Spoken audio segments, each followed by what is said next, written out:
तात्या, कार्यक्रमाच्या निमित्तानं अनेक वेळा अण्णांना ऐकायचा योग आला. एकदा बापूंनाही ऐकलंय. आज तुमच्या निमित्तानं पुन्हा एकदा त्या कुटुंबाचा प्रज्वलित आणि ज्वलंत वारसा विचाराच्या रूपाने ऐकायला मिळालं. समाधान वाटलं या मातीत आल्यानंतर.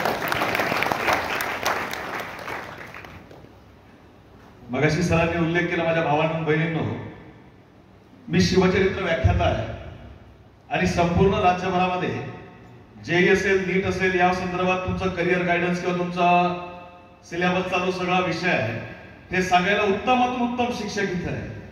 पण हे सगळं करण्यासाठी जे काही मोटिवेशन लागतं ते देण्याकरता मी तुमच्यापर्यंत इथं आलेलो आहे. कारण मी तुमच्यातला एक आहे आणि इथं आल्यानंतर जी प्रत्येक व्यक्ती स्टेजवर येऊन बोलत होती ते बोलताना समाधान वाटत होतं.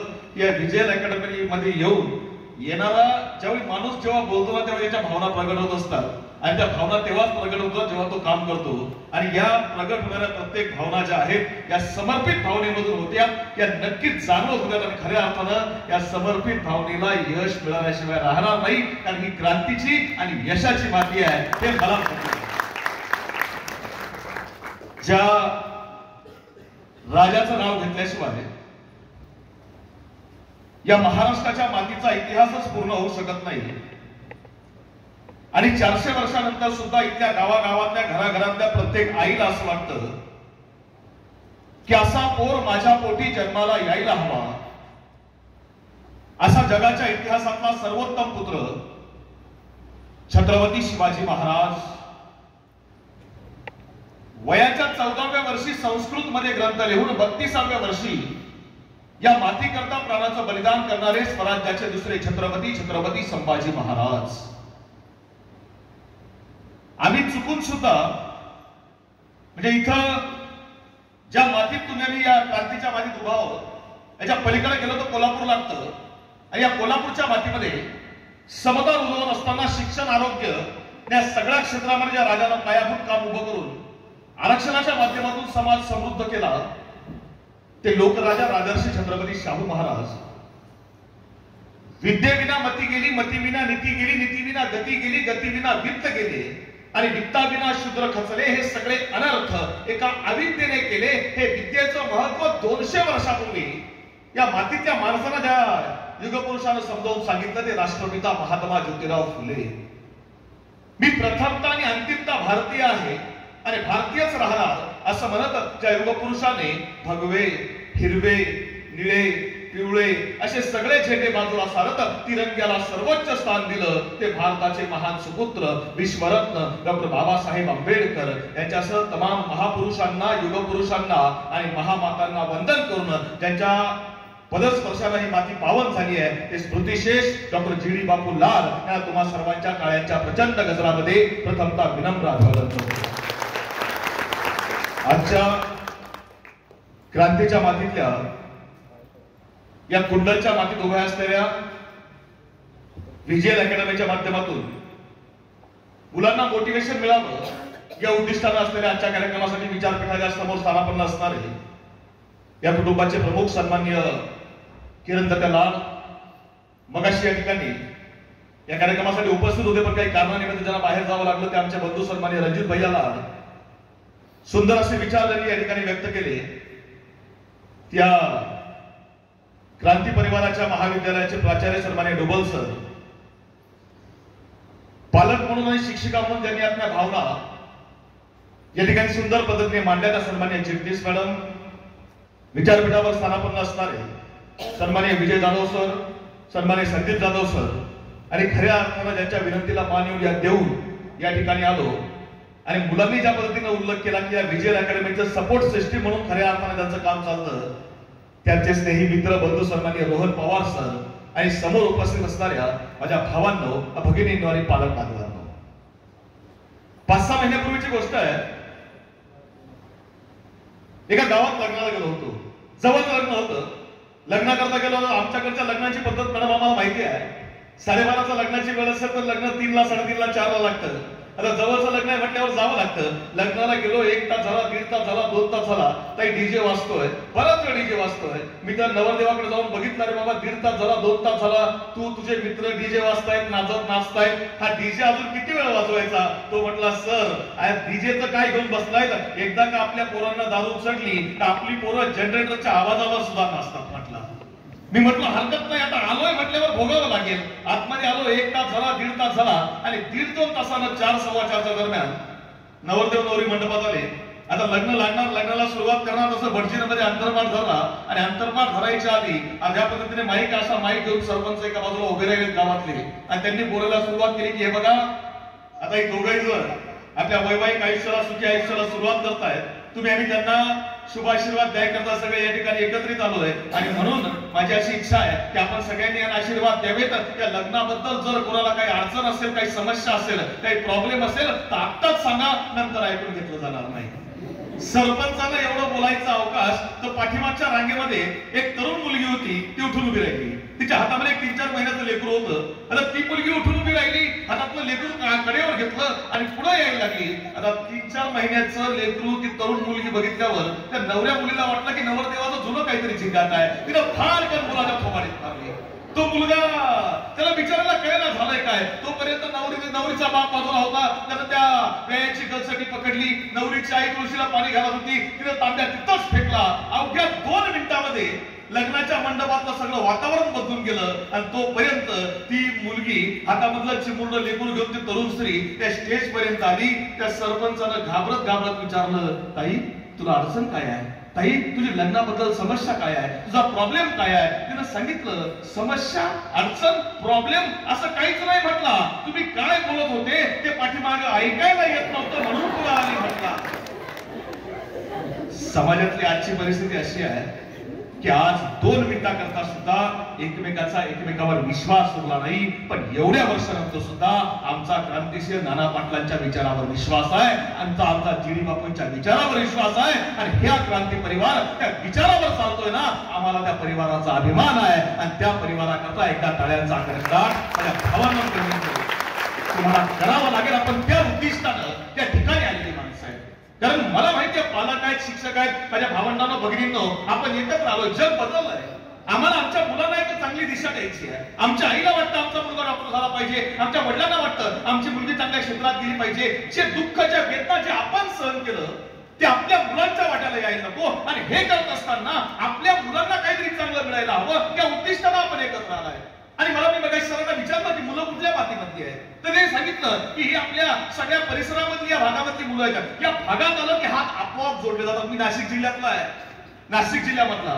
पण घरात ओलांडलं ना, पुढे आलं की रेडे मच्छिंद्र लागतं, त्या पाठीकडे बघितलं तरी हात जोडला जातात. क्रांतिसिंह नाना पाटलांची आठवण येते. पुढे आलं की देवराष्ट्र लागतं, देवराष्ट्र म्हटलं की यशवंतराव चव्हाणांची जन्मभूमी आठवते, हात जोडले जातात. कुंडल लागलं की जीडी बापूंची आठवण येते, हात आपोआप जोडले जातात. ही क्रांतीची माती आहे. आणि या क्रांतीच्या मातीमध्ये क्रांती उभी करणारी, देशाला क्रांतीची कवच कुंडल देणारी माणसं या कुंडलला दिली आहेत. आणि त्या मातीत जर तुम्ही जन्माला आलाय तर ही माती तुमच्याकरता भाग्यवान आहेत. आणि या मातीतला मुलगा यशस्वी झाल्याशिवाय राहणार नाही. फक्त योग्य वळण त्यांना आम्हाला द्यावं लागेल. आणि त्याकरता विजय अकॅडमी आहे, तेवढ्याकरता विजय अकॅडमी आहे.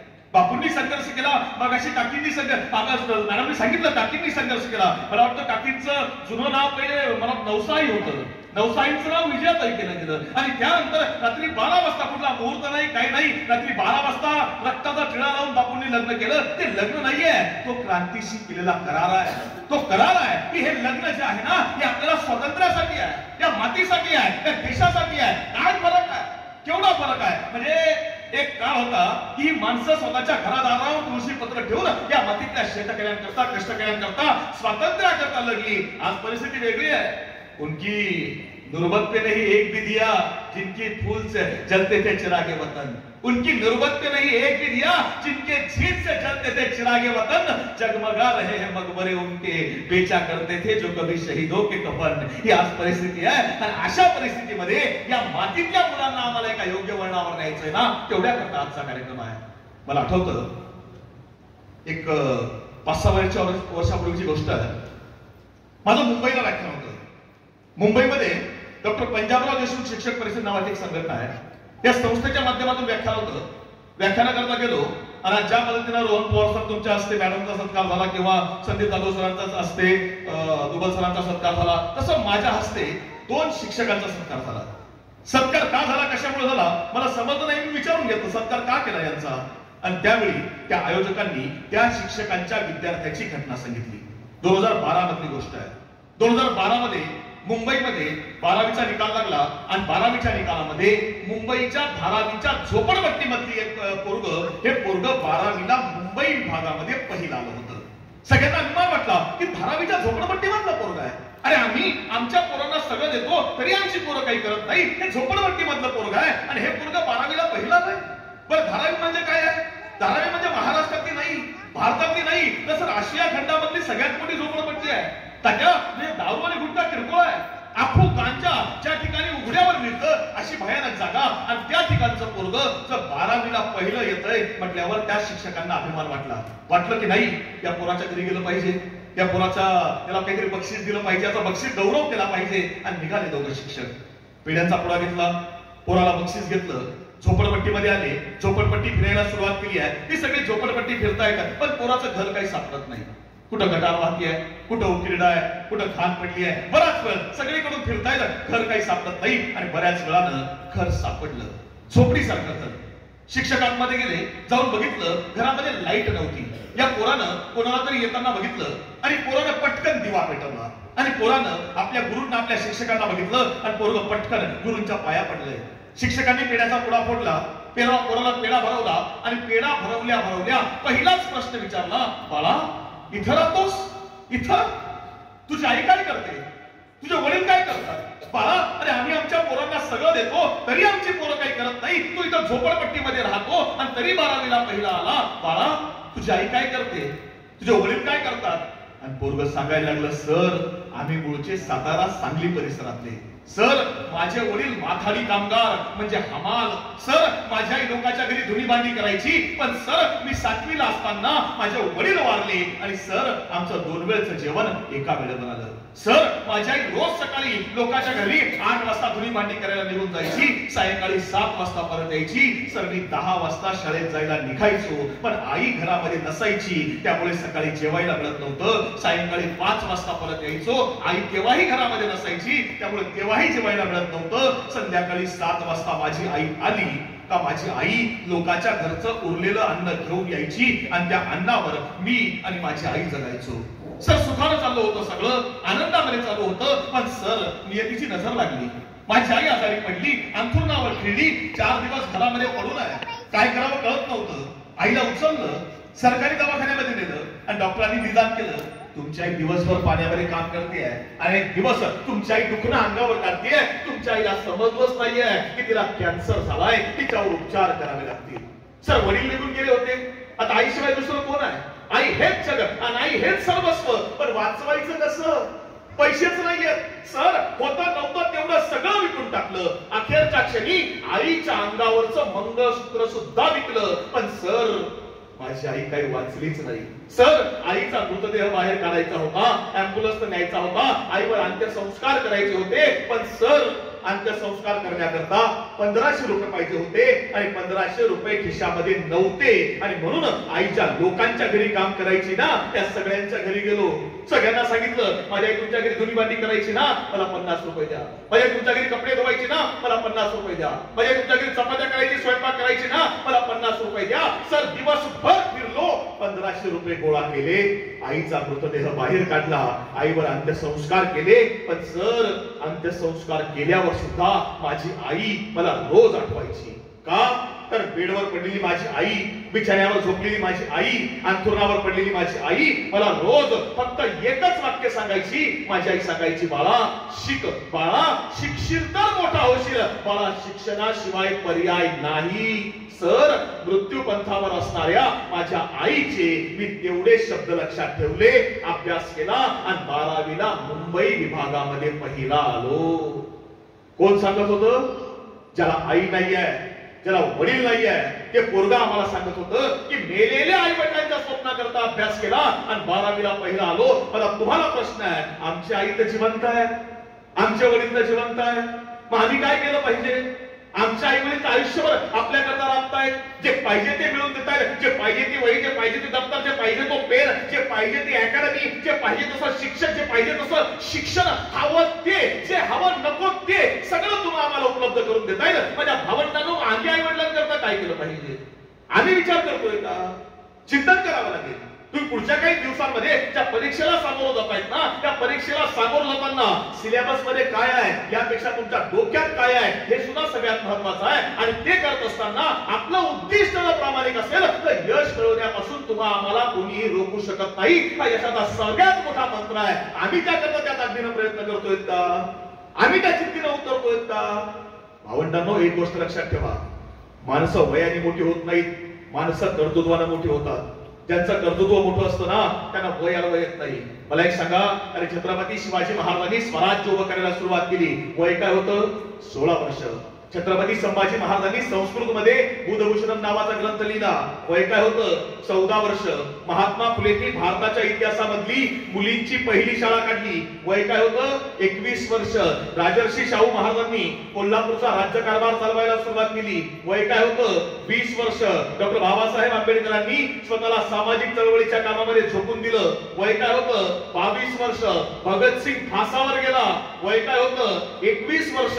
सुभाषचंद्र बोस लंडनला जाऊन कलेक्टरची म्हणजे ICS ची परीक्षा पास झाले, वय काय होतं? 21 वर्ष. या ज्या शिक्षण संस्थेमध्ये आपण शिकताय त्या आदरणीय डॉक्टर GD बापूलाल यांनी स्वतःला सामाजिक आणि क्रांतीच्या कामामध्ये झोकून दिलं, वय होतं 17-18 वर्ष. पण त्या वयामध्ये आम्ही काय करतोय? आमच्या आयुष्याचं उद्दिष्ट काय आहे? आम्ही ठरवलंय का आम्हाला काय व्हायचंय? ठरवायला लागेल ना, काळजामध्ये जिद्द घ्यावी लागेल. मला नीट करायची ना, घ्यायचीच. त्याकरता तेवढे दिवस ठाण मांडून अभ्यास करावाच लागेल. दिवसातला किती वेळ घेतोय? दिवसाचं नियोजन करावं लागेल, आठवड्याचं नियोजन करावं लागेल, तारखेचं महिन्याचं नियोजन करावं लागेल. त्याशिवाय आयुष्याला पूर्णता येत नाही. भावंडांनो, उदाहरण तुम्हाला सांगतो. परदेशामधली घटना आहे. इडन नावाचं एक शहर आहे. या इडन शहरामध्ये एक पेट्रोल पंप आहे. त्या पेट्रोल पंपावरती साहेब, पेट्रोल पंप आता पंप तुम्ही बघितला आहे, म्हणजे पेट्रोल पंपावर गेला आपण पैसे द्यायचे, पेट्रोल डिझेल टाकून मिळतं. त्या पेट्रोल पंपावर एक मुलगा कामाला आहे.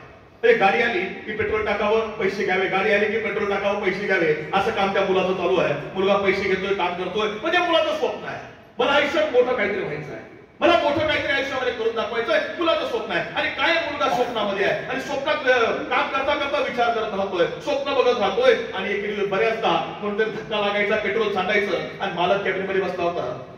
सायंकाळची वेळ आहे, हा मुलगा तिथं काम करतोय आणि काम करता करता मुलगा स्वप्न बघतोय, काहीतरी मोठं व्हायचंय, काहीतरी मोठं करून दाखवायचंय. स्वप्न बघता बघता काम चालू आहे आणि एका गिरायकाचा धक्का लागला आणि पेट्रोल सांडलं. मालकाने कॅबिन मधून बघितलं, मालक बाहेर आला आणि फाडकन या मुलाच्या थोबाडीत मारली. म्हटलं, चल निघ इथून, कामावर येऊ नको, काहीतरी स्वप्न बघत बसतोस आणि कायम नुकसान करतोस माझं, परत येऊ नको कामावर. मुलगा उठून उभा राहिला, डोळ्यामधून अश्रू कोसळले आणि मुलाला सांगितलं, साहेब कामावर तुमच्याकडे आजपासून कधीच येणार नाही, फक्त मला मारलं तरी हरकत नाही, पण माझ्या स्वप्नांना परत बोलू नका, मी ते पूर्ण करूनच दाखवेन. एवढं बोलून पोरगा निघून गेला.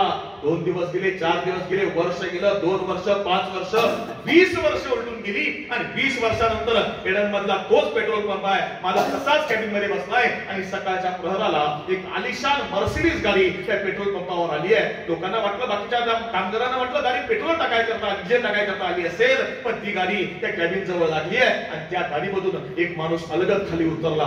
समोर मालक उभा होता. मालकासमोर गेला आणि मालकाकडे जाऊन बघितलं आणि त्याला विचारलं, म्हटला ओळखलत का मला?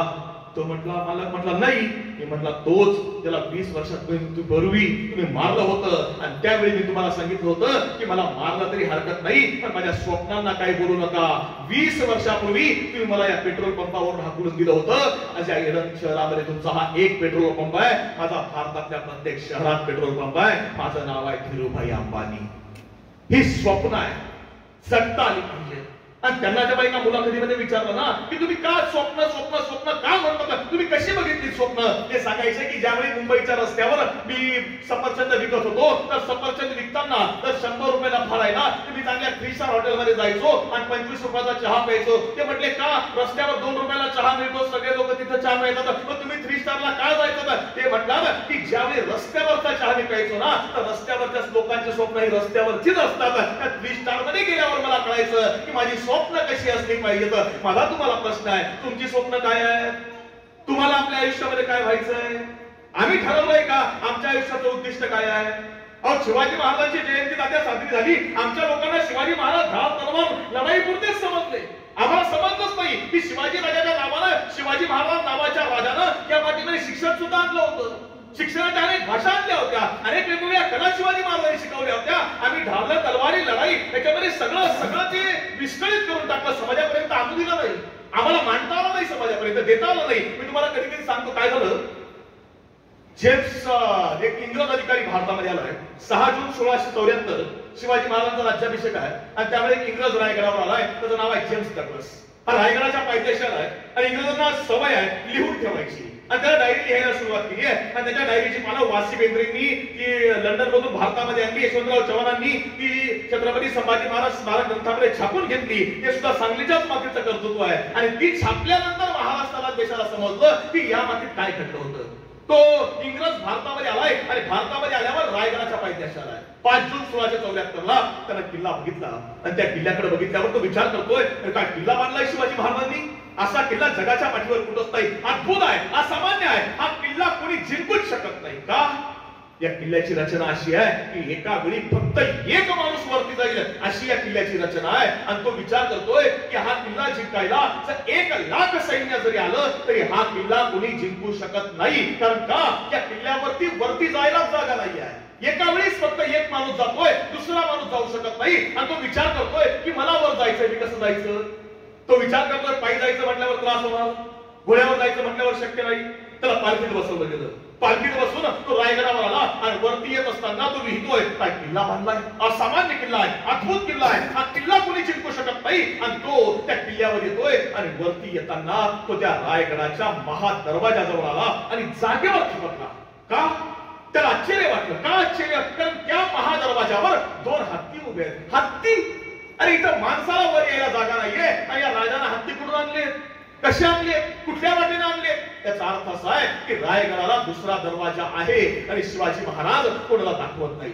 तो सगळ्यांना विचारतोय हत्ती कुठून आणले मला सांगा, हत्ती कसे आणले मला सांगा, कुठल्या वाटेने आणले मला सांगा, कुठल्या दरवाजाने आणले मला सांगा. तो सगळ्यांना विचारतोय, त्याला कोणीच सांगत नाही. आणि न राहून दुसऱ्या दिवशी त्याला शिवाजी महाराजांना विचारलं की महाराज मी रायगडावर आलो, वरती येताना किल्ल्याची रचना बघितली आणि त्यावेळी लक्षात आलं की एका वेळी एक माणूस वरती येईल अशी जागा आहे. मग हे हत्ती तुम्ही कोणत्या वाटेने आणलेत, कुठल्या रस्त्याने आणलेत, कोणत्या दरवाजाने आणले? मला ती वाट बघायची आहे. आणि शिवाजी महाराज हसायला लागले आणि शिवाजी महाराज म्हटले हेनरी ऑक्सिटन ते हत्ती आम्ही आज आणले नाही. म्हटले बघ हेनरी ऑक्सिटन राज्याभिषेक करायचा हे आम्ही आज ठरवलं नाही, की आम्ही 10 वर्षापूर्वी ठरवलं होतं की आपल्याला 10 वर्षानंतर राज्याभिषेक करायचा आहे. आणि मला माहिती होतं की 10 वर्षानंतर जर आपल्याला राज्याभिषेक करायचा असेल तर आपल्याला रायगडावर हत्ती लागतील. आणि म्हणून 10 वर्षापूर्वी मी हत्तीची लहान लहान पिल्लं पालखीत घातली, पालखीत घालून रायगडावर आणली आणि रायगडावर लहानाची मोठी केली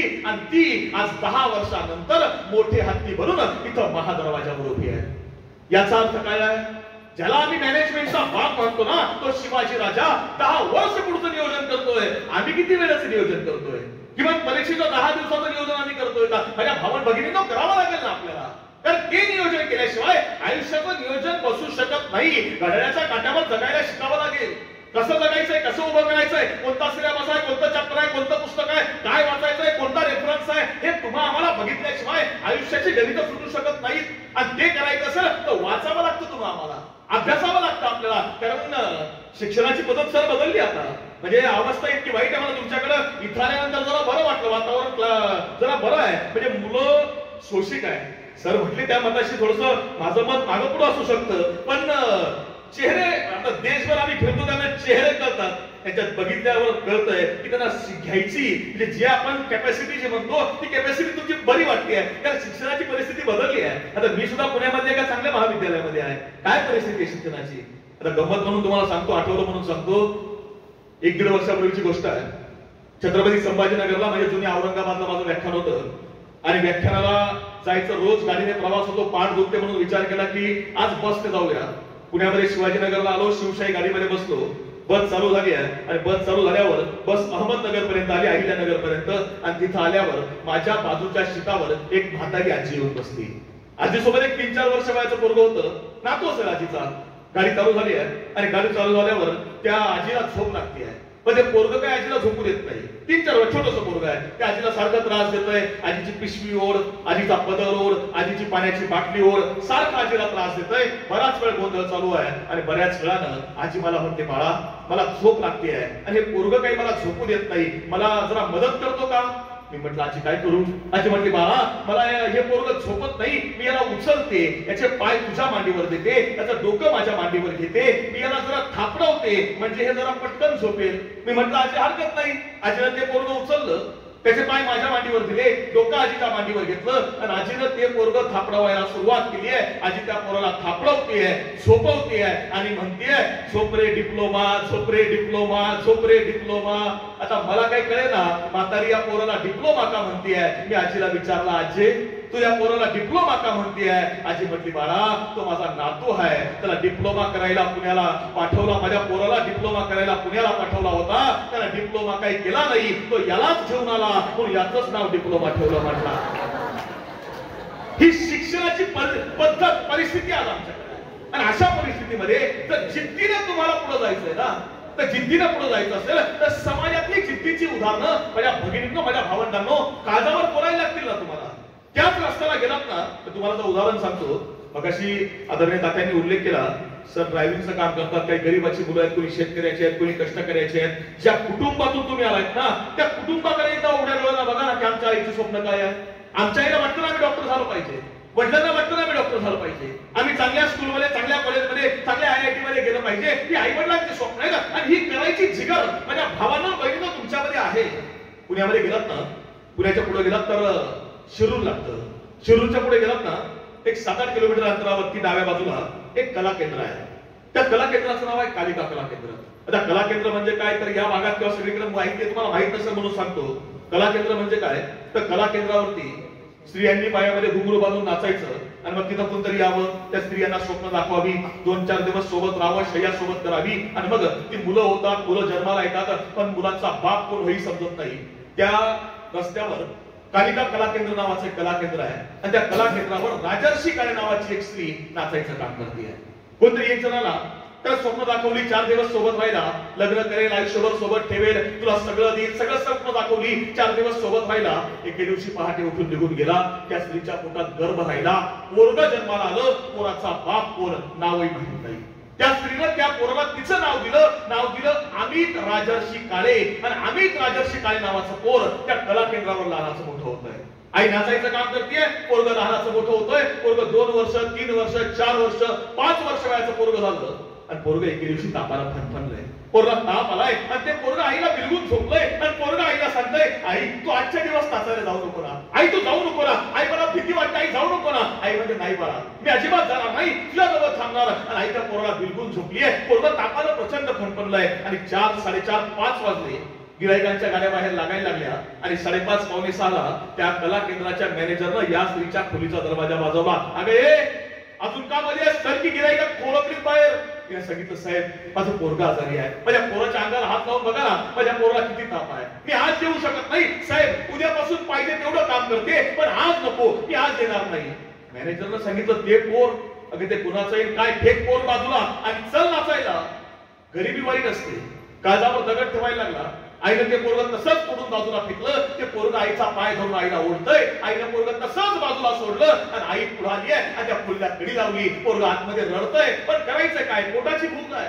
पोरग मोठं करायचंच आहे पण पोटही भरलं पाहिजे. आईनं ते पोरग तसंच आतमध्ये कोंडलं, खोलीला कडी लावली, कुलूप लावलं, पायामध्ये घुंगरू बांधले आणि आई नाचायला उभी राहिली आहे. आणि रात्रीचे 1 वाजले, 1:30 वाजले, 2 वाजले, 3, 3:30 वाजता ती बारी मैफिल संपली आणि आई धावत आली आहे. खोलीवरती घुंगरू काढून ठेवले, खोलीचं कुलूप उघडलं, कडी उघडली, आतमध्ये बघितलं तर पोरग निश्चित बेशुद्ध होऊन पडलं होतं. आईने ते उचललं, पोरग नगरच्या दवाखान्यामध्ये नेलं. डॉक्टरांनी पोरग ऍडमिट करून घेतलं आणि डॉक्टरांनी विचारलं, ओ बाई हे पोर कोणाचं आहे? त्या आईने सांगितलं, डॉक्टर माझंच पोरग आहे. तुमचं? अहो 4 तास झाले हे पोरग बेशुद्ध आहे, तुम्ही काय करत होतात? त्या बाईने हात जोडले, सांगितलं, डॉक्टर माझं लक्ष नव्हतं, मला माफ करा, फक्त माझं पोरग मला दुरुस्त करून द्या, माझं पोरग मला बरं करा. डॉक्टरांनी 10 दिवस ते पोरग ऍडमिट करून घेतलं, ते पोरग बरं केलं आणि ते पोरग बरं झाल्यावर आईनं त्या पोराला उचललं, त्या पोराला कला केंद्रावर नाही आणलं, त्या पोराला पुण्यामध्ये हडपसरला एका हॉस्टेलमध्ये आणलं आणि त्या 5.5-6 वर्ष वयाच्या पोराला सांगितलं की बाळा मी त्या कला केंद्रावर नाचायचं काम करते, बाळा तू आजपासून एक काम करायचं, तू त्या कला केंद्रावर इथून पुढे परत कधीच पाय ठेवायला यायचं नाही, तुला वाटलं ना थोडीफार मदत मी इथं पाठवत जाईल, पण कला केंद्राची पायरी मला तू कधीच चढायची नाही, पण जर तुला वाटलं की आपण त्या कला केंद्रावर जावं, आपल्या आईसमोर आईला जाऊन भेटावं, आपल्या आईकडे जावं, तर बाळा एवढा मोठा होऊन ये की मी पुन्हा त्या कला केंद्राची पायरी चढणार नाही, तुझ्या सोबत इकडे निघून येईल. एवढं बोलून आई निघून गेली आहे. आईच्या कला केंद्रावर नाचते पोरग हॉस्टेलला 2 वर्ष 4 वर्ष 5 वर्ष 8 वर्ष 18 वर्ष उलटून गेली. 18 आणि 18 वर्षानंतर ते पोरग त्या कला केंद्राच्या पायरीवर जाऊन उभं राहिलंय आणि आईला आवाज देतोय, आई अगं बाहेर ये, आई मी तुला भेटायला आलो, आई बाहेर ये. आई धावत आली आहे. आईने सांगितलं, अरे आम्ही तुला सांगितलं होतं ना की त्या कला केंद्रावर यायचं नाही, तिथं कशाला आलायस? पोरानं सांगितलं, आई तुम्हाला सांगितलं होतं की इथं कला केंद्राची पायरी चढायची नाही, पण आई तुम्हाला हे सुद्धा सांगितलं होतं की येताना एवढा मोठा होऊन ये की मी पुन्हा त्या कला केंद्रामध्ये जाणार नाही, मी तुझ्या सोबत निघून येईल. आई चल मी तुला घ्यायला आलोय. आईनं विचारलंय कसा आलायस बाळा? आणि त्या पोरानं काय करावं, समोर बोर्ड दाखवला, सांगितलं ती बघ समोर लाल दिव्याची गाडी उभी आहे, UPSC ला भारतामध्ये 17वा येऊन मी कलेक्टर झालोय आणि लाल दिव्याची गाडी घेऊन तुला घ्यायला आलोय, चल माझ्या सोबत. त्या पोरा नाव आहे अमित राजर्षी काळे. कोणाचा पोरगा आहे? बापाचं नाव माहित नसणारा पोरगा जो UPSC ला 17वा येऊन कलेक्टर होतोय. वयाच्या 23 मध्ये. माझ्या भावंडांना आम्हाला काय कमी आहे? आम्ही विचार केलाय कधी? आम्ही चिंतन करतोय कधी? आमचा बाप दिवसभर आमच्याकरता राब राबतोय. ही सगळं शिक्षक टीचर स्टाफ असेल किंवा ही सगळी माणसं ही तुमच्याकडे नजर रोखून आहे की तुम्ही काहीतरी मिळवणार. या क्रांती परिवाराचं नाव, या क्रांतीच्या मातीचं नाव हे तुमच्यामधून मोठं होणार आहे. जीडी बापूंनी या गावाचं नाव देशाच्या अग्रभागी नेऊन ठेवलं. विन्स्टन चर्चिल ब्रिटनच्या संसदेमध्ये उभे आहेत आणि संसदेमध्ये विरोधी पक्ष त्यांना प्रश्न विचारतोय की भारतावर कोणाचं राज्य आहे? विन्स्टन चर्चिल सांगतात भारतावर इंग्रजांचं राज्य आहे, पण विरोधात विचारतायत अरे भारतावर इंग्रजांचं राज्य आहे. हे खरं आहे, पण भारताच्या साताऱ्यावर कोणाचं राज्य आहे? विन्स्टन चर्चिल यांना मान खाली घालून सांगावं लागायचं की भारतावर इंग्रजांचं राज्य आहे, पण भारताच्या साताऱ्यामध्ये क्रांतिसिंह नाना पाटील आणि जीडी बापूंचं राज्य आहे. त्या विचाराची माती, त्या ताकदीची मुलं आहात तुम्ही, त्या मातीतली मुलं आहात. पण तुम्हाला त्या ताकदीनं पुढे जायचं असेल तर तो वारसा जपावा लागेल. आणि जगात अशक्य काहीच नाही, काहीच नाही. जगात कुठलीच गोष्ट अशक्य नाही. जे करायचंय ना ते मिळवायचंय ना हे एकदा काळजामध्ये बाळगा करता येतं, मिळवता येतं, सहज शक्य आहे. अशक्य काहीच नाही. तुम्हाला उदाहरण सांगतो. मग सर सांगत होते कोटा राजस्थान किंवा त्या भागात अनेक सगळीकडचा चिकन स्टाफ आहे. जिवंत उदाहरण तुम्हाला सांगतो. वाचलं असेल, ऐकलं असेल, तर मला असं वाटतं जिवंत माणसांची उदाहरणं एकदा चालता आली पाहिजेत तर आयुष्यामध्ये काहीतरी अनुभवायला मिळतं. भारतातली घटना आहे. उत्तर प्रदेश नावाचं राज्य आहे. सायंकाळची वेळ आहे आणि सायंकाळच्या वेळेला उत्तर प्रदेशामध्ये बरेली नावाचं रेल्वे स्टेशन आहे आणि त्या बरेली स्टेशनला रात्रीच्या वेळेला एक 8:30-9 वाजता एक मुलगी आहे. मुलगी व्हॉलीबॉलची खेळाडू आहे आणि व्हॉलीबॉलची मॅच होती. मुलगी खेळाडू आहे, मॅच संपली होती आणि मॅच संपून मुलगी आपल्या घरी जायला निघाली आहे. आता घरी जायचं म्हटल्यानंतर एक 9-9:30च्या आसपास एक ट्रेन आहे. मुलगी त्या प्लॅटफॉर्मवरती आली, तिकीट काढलं, प्लॅटफॉर्मवर थांबली आहे आणि 9:30 वाजता प्लॅटफॉर्मवर शांतता आहे, कोणी दिसत नाही. 9:30 ट्रेन आली, मुलगी ट्रेन मध्ये बसली आहे आणि मुलीचं स्वप्न आहे की आपल्याला आंतरराष्ट्रीय कीर्तीचा खेळाडू व्हायचंय आणि एकच आयुष्यातलं सगळ्यात मोठं स्वप्न आहे की माउंट एव्हरेस्ट चढायचं आहे. जगातलं सगळ्यात उंच शिखर आहे माउंट एव्हरेस्ट आणि ते शिखर आपल्याला चढायचं आहे हे त्या मुलीचं स्वप्न आहे. आणि ती मुलगी विचार करते की नाही ठीक आहे आपलं स्वप्न आपण पूर्ण करणार. आणि मुलगी ट्रेन मध्ये बसली आहे. ट्रेन चालू झाली आहे. एक स्टेशन आलं, स्टेशनवरची बरीच मंडळी उतरून गेली. दुसरं स्टेशन लागलं आणि दुसऱ्या स्टेशन मध्ये त्या अख्ख्या बोगीमध्ये शांतता आहे. मुलगी एकटीच त्या बोगीमध्ये बसली आहे आणि त्या पुढच्या स्टेशनला काही 4-5 तरुण मुलं त्या बोगीमध्ये घुसली आणि त्या बोगीमध्ये आल्यानंतर समोर एकच मुलगी बघितली. आता ती मुलगी बघितल्यानंतर त्या मुलांमधलं हिंस्र जनावर जागं झालं आणि त्या मुलीला त्यांनी छेडायला सुरुवात केली आहे. कुणी शिव्या देतोय, कुणी घाणेरडे शब्द बोलतोय, कुणी अश्लील हातवारे करतोय. बराच वेळ ती मुलगी या बाजूला उभी राहून बिचारी शांत ऐकते आणि कोणतरी त्यातल्या एकानं त्या मुलीच्या गळ्यामध्ये सोन्याची चेन बघितली आणि त्या एकानं त्या मुलीच्या अंगावर हात घातला आणि चैन ओढायचा प्रयत्न केला आणि ती चैन ओढण्याकरता हात टाकता क्षणी त्या मुलीनं बघितलं पण ही मुलगी खेळाडू आहे. तिला फार त्या पोराच्या मुस्कडीत मारली. ते पोरग 4 पावलं लांब जाऊन पडलं. आपल्यातल्या एका मुलाला या मुलीने मारलंय म्हटल्यावर सगळे एकत्र आले आणि त्यांनी त्या मुलीला पकडलं आणि तिच्या गळ्यामधली सोन्याची चेन हिसकावून घेतली आणि त्या मुलीला उचललं आणि चालत्या रेल्वेमधून बाहेर फेकून दिलं. मुलगी एवढी दुर्दैवी की त्याच वेळी त्या समोरच्या रेल्वे रुळावरून दुसरी रेल्वे चालली होती. मुलगी त्या रेल्वेवर जाऊन आदळली आणि दोनही रेल्वे रुळांच्या मध्यभागी येऊन पडली आहे. रात्रीचे 10 वाजले, 11, 11:30, 12 वाजले. मुलगी ओरडतीये, आरोळ्या मारतीये, किंचाळ्या ठोकतीये, पण तिचा आवाज कोणाला जात नाहीये. रेल्वे येते, रेल्वे जाते आणि दोनही रेल्वे रुळांच्या मध्यभागी ही मुलगी पडली आहे. गाव कुठलाही माहित नाही, मुलगी पडलीये कुठं कोणाला माहित नाही, फक्त आवाज रेल्वेचा येतोय. आणि मुलीने विचार केला उठून बघूया, उठायचा प्रयत्न केला आणि त्यावेळी लक्षात आलं तिचा उजवा पाय जो आहे तो गुडघ्यापासून पूर्ण तुटलाय आणि खाली लोंबकळतोय आणि डावा पाय जो आहे हा 5-6 ठिकाणी वाकडा झालाय. मुलीला उभा राहता येत नाहीये, तिचा आवाज कोणाला जात नाहीये आणि रात्रीच्या अंधारामध्ये 22 रेल्वे आल्या आणि 22 रेल्वे गेल्या, पण मुलीचा आवाज कोणाला आला नाही. आणि त्या मुलीचा आवाज त्या रेल्वे रुळाच्या बिळांमध्ये असणाऱ्या उंदरांनी आणि घुशींनी ऐकला आणि त्यांनी त्या बेशुद्ध पडलेल्या मुलीचं रक्त प्यायला सुरुवात केली आहे. आता माणसाने फेकलं म्हटल्यावर जनावरांची काय अवस्था आहे. आणि बघ काय करावं कळत नाही. सकाळ झाली आहे आणि सकाळी कोणतरी एक म्हातारा माणूस त्या रेल्वे रुळांजवळून चालला होता. त्याने बघितलं कोणतरी मुलगी पडली इथं. त्याला गावातल्या 4 लोकांना आवाज दिला, अरे या रे ही कोणाची पोर पडली आहे इथं. ती मुलगी उचलली, गावातल्या सरकारी दवाखान्यामध्ये आणली. गावात सगळीकडे विचारलं पोरगी कोणाची आहे, काही माहित व्हायला तयार नाही. आता डॉक्टरांनी तपासलं की या मुलीचा उजवा पाय गुडघ्यापासून तुटलाय आणि त्या पायामध्ये जे विष झालंय ते संपूर्ण शरीरामध्ये पसरतंय. तो पाय जर तोडला नाही तर संपूर्ण विष शरीरामध्ये पसरेल, मुलगी जिवंतपणे दगावू शकते. मग करायचं काय, तिचा पाय कापला पाहिजे. पण पाय कापायच्या आधी तिला भूलचं इंजेक्शन द्यावं लागेल आणि ते इंजेक्शन द्यायला आपल्याकडे भूलीचं इंजेक्शन आता शिल्लक नाहीये. मग काय करावं, भूल न देताच त्या मुलीचा उजवा पाय तोडून टाकला. आणि तोपर्यंत त्या मुलीच्या कुटुंबाला बातमी समजली आणि त्या गावातल्या हॉस्पिटल मधून त्या मुलीला उचललं, दिल्लीच्या हॉस्पिटलमध्ये दाखल केलं. डॉक्टरांनी हॉस्पिटलमध्ये मुलगी दाखल करून घेतली.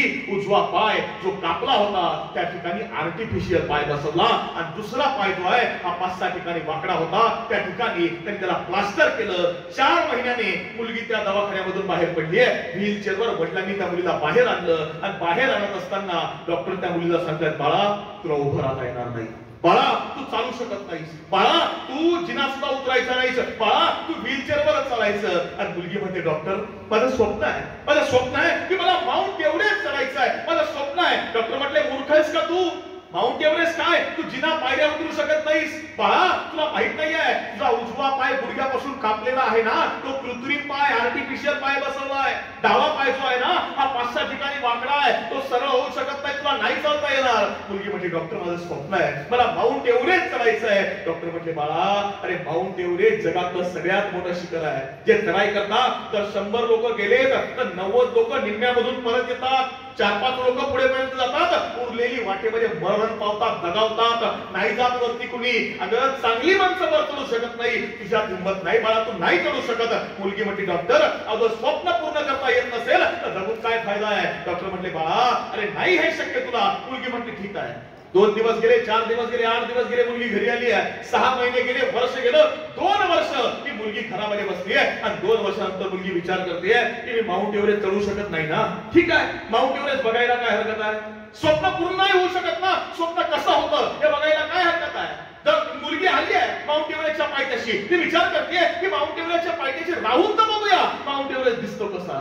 ती माउंट एव्हरेस्टच्या पायथ्याशी आली आहे, तंबू करून राहायला लागली. रोज सकाळी उठली, बाहेर पडायची, त्या माउंट एव्हरेस्टकडे दिवसभर बघत बसायची. हे माझं स्वप्न आहे, हे जे आहे नीट आहे, ही चाल आहे, हे कसं स्वप्न तुमचं आहे ना तसं तिचं स्वप्न आहे. हे माउंट एव्हरेस्ट मला सर करायचं आहे. आणि ती रोज यायची, रोज दिवसभर बघत बसायची. आणि एके दिवशी विचार केला, ठीक आहे बघितलं ना, एक पाऊल टाकून बघायला काय हरकत आहे. आणि आली पुढं, एक पाऊल टाकून बघितला, दुसरा पाऊल टाकायला सुरुवात केली, तिसरा पाऊल, चौथा पाऊल. ही मुलगी माउंट एव्हरेस्टच्या निम्म्यापर्यंत आली आहे, निम्म्यापर्यंत. आणि वरचं वातावरण बदललं, लोक वरून खाली यायला लागली. परत ती सांगायला लागली, बाळा वर जाऊ नको, वरती ऑक्सिजन लेवल कमी झाली आहे, तुला वर जाता येणार नाही. बाळा आमचे दोनही पाय चांगले आहेत, आमचे दोघही पाय चांगले असताना आम्ही वरून खाली परत आलोय. बाळा तुझा एक पाय गुडघ्यापासून तुटलाय, तो आर्टिफिशियल आहे, दुसरा पाय प्लास्टर केलं होतं, तो पाय सुद्धा खराब आहे, तू वर जाऊ शकत नाहीस बाळा. मुलगी म्हटली, इथपर्यंत आली आहे ना, पुन्हा येणं होणार नाही, थोडंसं जाऊन बघते ना. थोडं पुढे, थोडं पुढे, थोडं पुढे करता करता ही मुलगी माउंट एव्हरेस्टच्या सर्वोच्च शिखरावर जाऊन पोहोचली, हातामध्ये तिरंगा घेतला आणि जगाला दाखवलं की मी इथपर्यंत आली आहे. त्या मुलीचं नाव होतं अरुणिमा सिन्हा. अरुणिमा सिन्हा. 11 एप्रिल 2011 अरुणिमा सिन्हाचा पाय कापला गेला. 21 मे 2013 अरुणिमा सिन्हा माउंट एव्हरेस्टच्या सर्वोच्च शिखरावर जाऊन पोहोचली आणि तिनं जगाला दाखवलं की माणूस शरीरानं अपंग नसतो, माणूस मनानं अपंग असतो. जो माणूस मनानं परिपूर्ण असतो ना, तो जगात कधीच पराभूत होऊ शकत नाही. माझ्या भावंडांनो, आम्हाला यामधून प्रेरणा घ्यावी लागेल, आम्हाला यामधून शिकावं लागेल. आम्ही कशासाठी जिजाऊ शिकवतात ना शिवबाला. शिवाजी महाराज स्वतः उभे, म्हणजे पालक सुद्धा या ठिकाणी अनेक आहेत. मी तुम्हाला सांगतो की मला एक गोष्ट सांगा, हे मुलांनी तर करायचंच आहे, पण तुमचं आमचंही कर्तव्य आहे. तुम्हाला आम्हाला सुद्धा मुलं त्या ताकदीने घडवायला लागतील. शिवाजी महाराज घडत नाही तर हे जिजाऊंना घडवावे लागतात. जिजोबा आपल्या 7 वर्ष वयाच्या मुलाला जिजाऊंनी मुद्रा बनवून दिली आहे. 7 वर्ष वय आहे.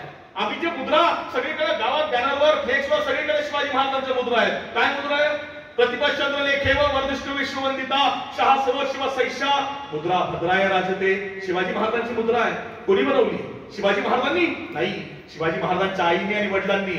आणि 7 वर्षाच्या मुलाला मुद्रा बनवून दिली आहे आणि सांगितले, शोभा तुम्हाला राजा व्हायचा आहे. इथल्या शेतकऱ्यांचा, इथल्या कष्टकऱ्यांचा, या मातीमधल्या बहुजनांचा राजा व्हायचा आहे. स्वप्न कोणाचं आहे? आईचं. स्वप्न कुणाचं आहे? वडिलांचं. पूर्ण केलं कुणी? मुलानं. आम्ही आमच्या मुलांना काय स्वप्न दाखवतो? आम्ही आमच्या पोरांना काय शिकवतो? आम्हाला सांगावं लागेल. आमच्या मुलांची प्रेरणा ही आईला व्हावं लागतं, आपल्या मुलाची प्रेरणा हे बापाला व्हावं लागतं. हे तुम्ही आम्ही करू शकतो. दुःख, अडचणी, समस्या प्रत्येकाच्या कुटुंबात आहेत, तुमच्या नाही, सगळ्यांच्या कुटुंबामध्ये आहेत. पण त्यावर मात करून आपल्याला पुढे जावं लागणार आहे. तर यश मिळतं, तर होतं सगळं. कारण घरातलं वातावरण कसं आहे ना, तशी मुलं घडत लागतील. शाळेतलं वातावरण सुंदरच आहे. जगातल्या कोणत्याही शाळेमध्ये जा, शाळा खराब नाही आहे, शाळा खराब नाही. वातावरण घरातलं कसं आहे, पण वातावरण घरातलं सुद्धा आम्हाला सुंदर ठेवून आमच्या मुलांकरता ठेवावं लागेल. आणि ते करताना मुलांना त्या ताकदीनं घडवावं लागेल.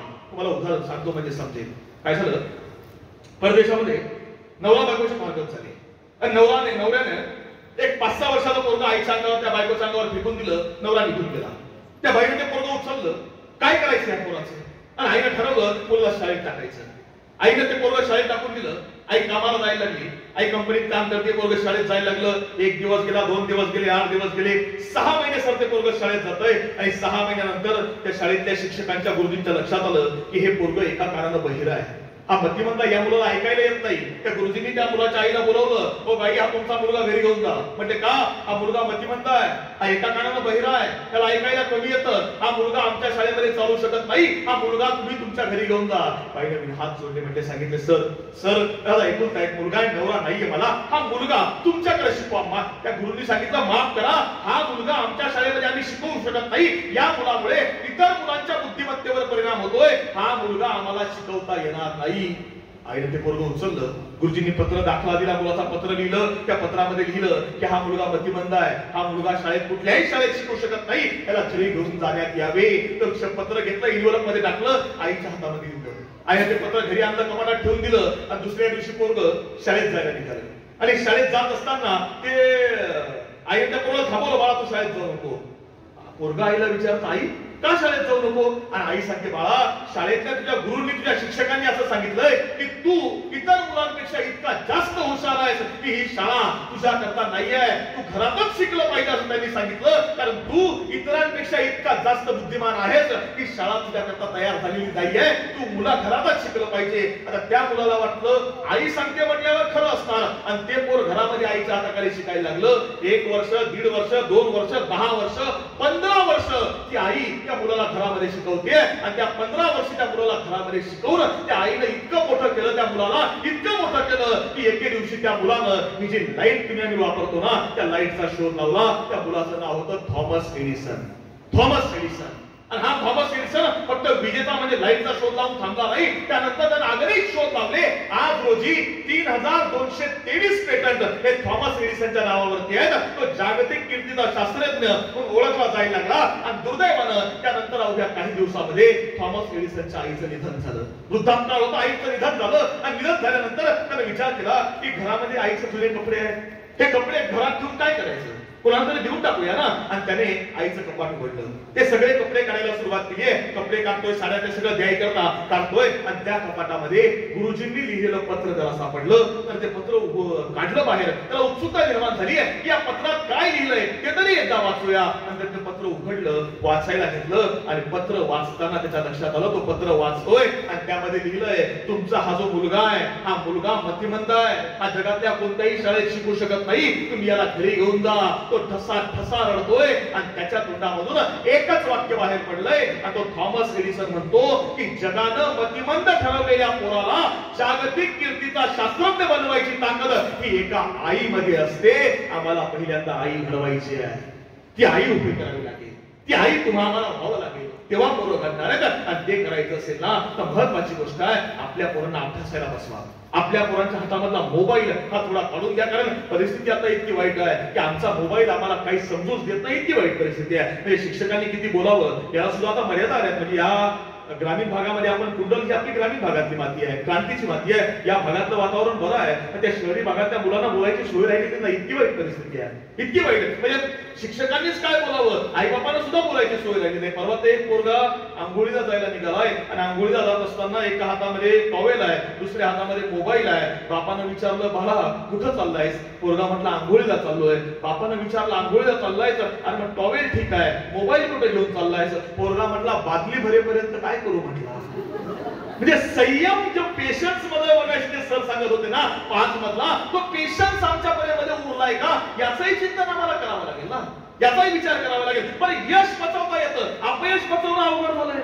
अपयश पचवता येत नाही. मला एक सांगा माझ्या भगिनींनो, आम्ही आता आई वडिलांना स्वप्न दाखवले असते, बरोबर आहे. मला नंबर कडे 12वीला 10वीला चांगले मार्क्स पडले तर मला काय घेऊन द्यायचं? मोबाईल घेऊन द्यायचा. मोबाईल कोणता पाहिजे? ऍपलचा पाहिजे, बरोबर आहे. ऍपलचा मोबाईल. पण आम्ही कधी विचार केला की ऍपल कोणी बनवला? आम्ही कधी चिंतन केलं का? अमेरिकेमध्ये कॅलिफोर्निया नावाचा भाग आहे. कॅलिफोर्नियामध्ये सन फ्रान्सिस्को नावाचं गाव आहे. सन फ्रान्सिस्को मध्ये अनैतिक संबंधामधून एक पोरग जन्माला आलंय. आणि अनैतिक संबंधामधून जन्माला आलेलं हे पोरग, त्या पोराचं काय करायचं? आई बाप थांबतायत आणि बापाला सांगितलं देऊन टाकू कोणाला? आई म्हटली नाही, कोणाला नको, ओळखीतल्या कुटुंबाला कोणाला देऊया. आणि एका सुताराच्या घरामध्ये हे पोरग देऊन टाकलं. पण त्या सुताराच्या घरामध्ये आधीच 2 मुलं आहेत. हे तिसरं पोरग त्या घरामध्ये, घरात झोपायलाही जागा नाहीये. हे पोरग लहानाचं मोठं होतंय. बरं हे पोरग 10वीला गेलंय, 10वी नंतर कॉलेज करायचंय. कॉलेज करायचंय म्हटल्यानंतर पैसे नाही येतात. या मुलाला काय करावं? बर्गर विकावा, कोक विकावे, असं सगळं विकायचं आणि आपलं शिक्षण पूर्ण करायला सुरुवात केली आहे. आणि शिक्षण करायकरता मुलगा हॉस्टेलला राहायला गेला.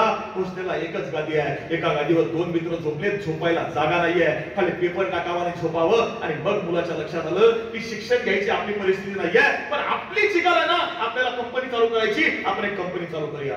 तर 4 मित्रांना सोबत घेतलं, 4 मित्रांना सोबत घेऊन कंपनी चालू केली. आणि प्रत्येकानं ठरवलं आपण $50 जमा करायचे आणि कंपनी चालू करायची. $50 चारींनी एकत्र केले, कंपनी उभी केली आणि 20व्या वर्षी कंपनी चालू केली. आणि पुढची 10 वर्ष या पोरानं स्वतःला त्या कंपनीमध्ये झोकून दिलं. सकाळी उठताना कंपनी, रात्री झोपताना कंपनी, स्वप्नात सुद्धा कंपनी, दिवसभर कंपनी, एका कंपनी, दुसरं काहीच विचार डोक्यामध्ये नाही. पुढची 10 वर्ष या पोरानं स्वतःला कामामध्ये इतकं झोकून दिलं की अविरतपणे 10 वर्ष हा पोरगा कंपनी करता काम करत राहिला. आणि 10 वर्षानंतर ज्यावेळी या पोराच्या कष्टाचं चीज झालं ना, वयाच्या 20व्या वर्षी जी कंपनी चालू केली होती, पोरगा 30 मध्ये आला. 4 मित्रांना सोबत घेऊन चालू केलेली कंपनी, त्या कंपनीमध्ये पुढच्या 10 वर्षामध्ये 2000 लोक काम करायला लागली. $50 उभे करून कंपनी चालू केली होती. त्या कंपनीचा टर्नओव्हर हा $2 बिलियन वर जाऊन पोहोचला. त्या कंपनीचं नाव होतं ऍपल आणि त्या मुलाचं नाव होतं, चालू करणाऱ्या पोराचं नाव स्टीव्ह जॉब. वयाच्या 30व्या वर्षी कंपनी जगभरात नेऊन ठेवली. आणि 30व्या वर्षी स्टीव्ह जॉब गेलाय आणि ऍपल मध्ये मतभेद झाले. ते 4ही पार्टनरांपैकी 3 पार्टनर एका बाजूला झाले आणि तिघांनी एकत्र येऊन स्टीव्ह जॉबला ऍपल मधूनच काढून टाकलं. ऍपल मधून काढून टाकलं. काय करावं स्टीव्ह जॉबनं? आपण काय केलं असतं? 10वीला कमी मार्क पडले, गळफास. 12वीला कमी मार्क पडले, कुठतरी निघून झालं. आणि काय केलं असतं? एका पत्रकाराने स्टीव्ह जॉबला विचारलं, स्टीव्ह जॉब, अरे 10 वर्ष अविरतपणे तू राबला, $50 उभे केले आणि $2 बिलियन कंपनी दिली. अरे कंपनीमध्ये 4 लोक तुम्ही काम करायचे, 2000 लोक जगभरात काम करतायत. एवढी मोठी जगातली कंपनी बनवली आणि ती कंपनी तुझ्याकडून हिसकावून घेतली. रस्त्यावर आलाय म्हटला, रस्त्यावर. आता काय करणार? आता काय करणार? स्टीव्ह जॉबला काय सांगितलं माहितीये? स्टीव्ह जॉबला सांगितलं त्यांनी माझ्याकडून फक्त कंपनी काढून घेतली आहे, पण दुसरी कंपनी कशी उभी करायची हे स्किल माझ्याकडून कोणी काढून घेऊ शकत नाही. म्हटलं मग माझी एक कंपनी आज हिसकावली आहे ना, उद्यापासून 2 कंपन्या चालू करणार. आणि दुसऱ्या दिवशी स्टीव्ह जॉबनं 2 कंपन्यांची घोषणा केली. पहिली होती पिक्सर, जिनं जगातले सगळ्यात मोठमोठे अॅनिमेटेड पिक्चर बनवले, आणि दुसरी होती नेक्स्ट. या नेक्स्ट अशी काही टेक्नॉलॉजी डेव्हलप केली की ती टेक्नॉलॉजी ऍपलला विकत घ्यावी लागली, आणि ऍपलची सगळी माणसं नंतर स्टीव्ह जॉब जवळ आली, आणि स्टीव्ह जॉबला पुन्हा ऍपलचा सीईओ केला. कारण जगातली कोणतीही गोष्ट फुकट मिळत नाही, आणि फुकट मिळालेली गोष्ट ही कायमस्वरूपी टिकत नाही. एखादी गोष्ट कायमस्वरूपी टिकवायची असेल तर माझ्या भावांनो बहिणींनो, कष्ट आपल्याला करावे लागतील, आणि ते कष्ट तुम्ही करावे. याकरता व्हिज्युअल अकॅडमीच्या माध्यमातून ही सगळी माणसं अविरतपणे राबतायत ना, म्हणजे तुम्हाला विनंती आहे, बाकी सगळं विसरून जाऊ द्या. या ठिकाणी आदरणीय तात्यांनी तुम्हाला महत्वाचं सांगितलं असेल, रोहन पवार सर असतील किंवा इतर सगळ्यांनी तुम्हाला सगळं खूप काही सांगितलं असेल. मी तुम्हाला एकच शेवटचं सांगतो, आयुष्यात दुसरं काही नाही मिळवता आलं ना चालेल. एका पवित्र मातीमध्ये, एका पवित्र स्मारकाच्या समोर आपण बसतोय. मी जर का तुम्हाला विचारलं की बापूंनी या ठिकाणी संघर्ष उभा केला आणि बापूंच्या नावानं हे सगळा भाग हा ओळखला जातो, बापूंनी कोणाकरता केलं? आपण यावं बोलावं एवढ्या करता, तुम्ही ऐकावं तुम्ही उभं राहावं एवढ्या करता नाही.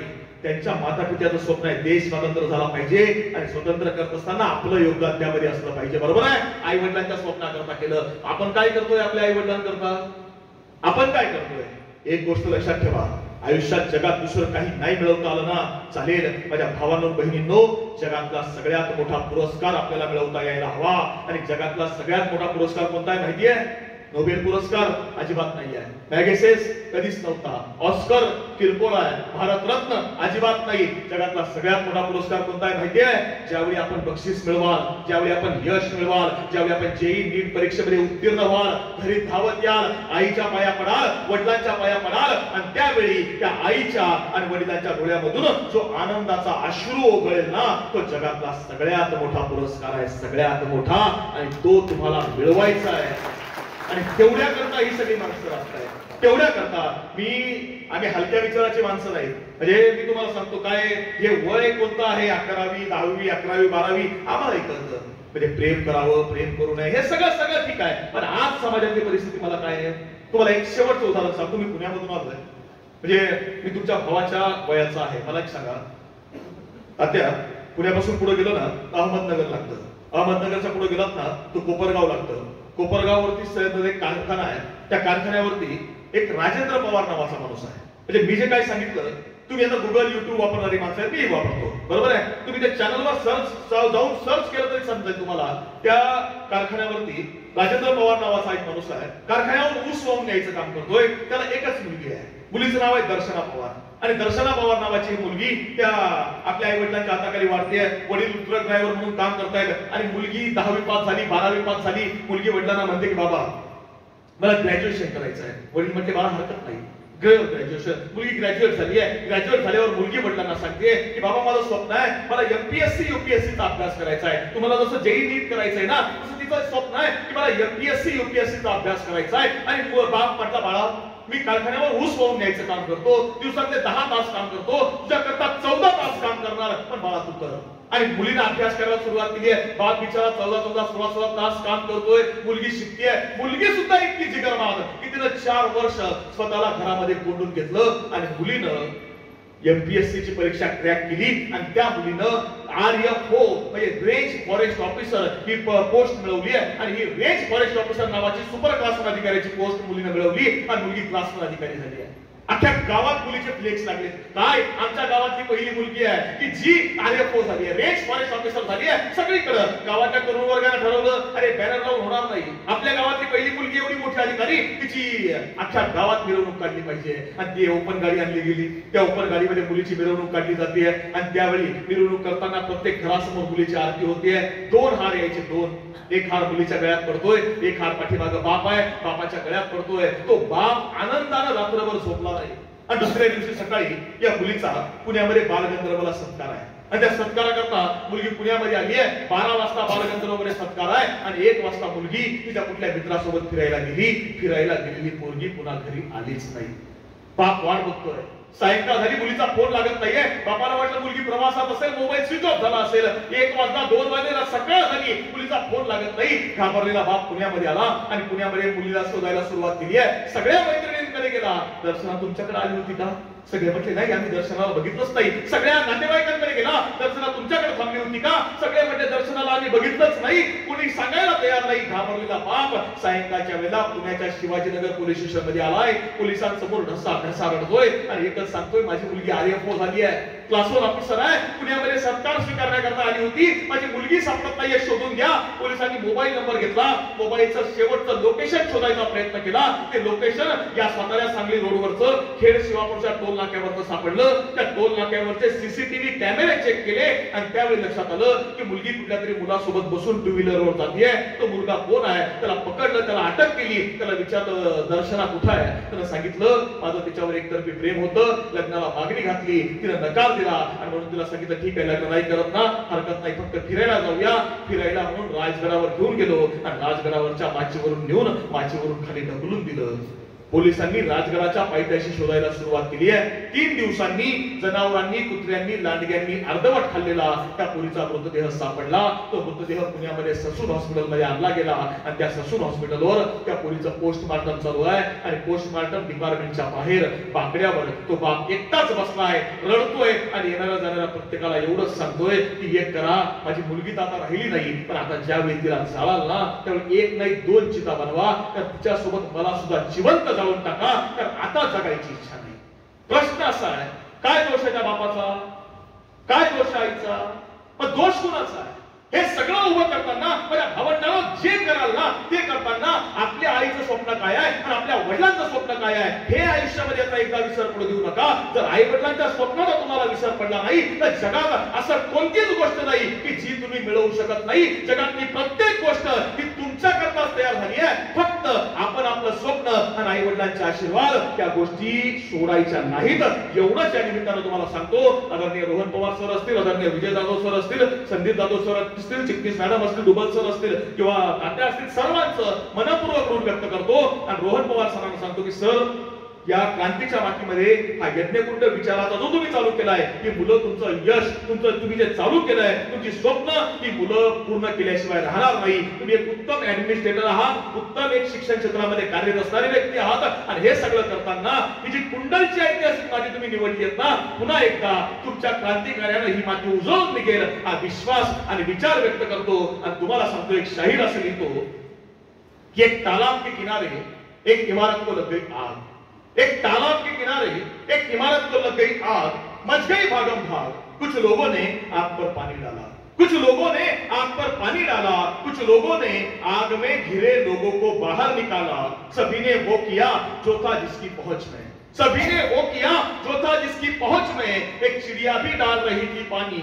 भरकर अपनी चोंच में, तब पेड़ पर बैठा कौवा बोला चिड़िया रानी, चिड़िया रानी तू सुई की नोक से पहाड़ खोद रही है, तेरी चोंच में जितना पानी आएगा उससे आग का एक शोला भी नहीं बुझ पाएगा. तब चिड़िया ने दिया जवाब एकदम लाजवाब. चिड़िया बोली मेरे भाई मैं तेरी बात को मानती हूँ, मेरे भाई मैं तेरी बात को मानती हूँ, अपने चोंच में भरी पानी की क्षमता भी पहचानती हूँ. अरे मैं तो बस इतना जानती हूँ कि जिस दिन इस घटना का इतिहास लिखा जाएगा हमारा नाम आग लगाने वालों में नहीं आग बुझाने वालों में लिखा जाएगा. जय हिंद, जय महाराष्ट्र. धन्यवाद. धन्यवाद सर.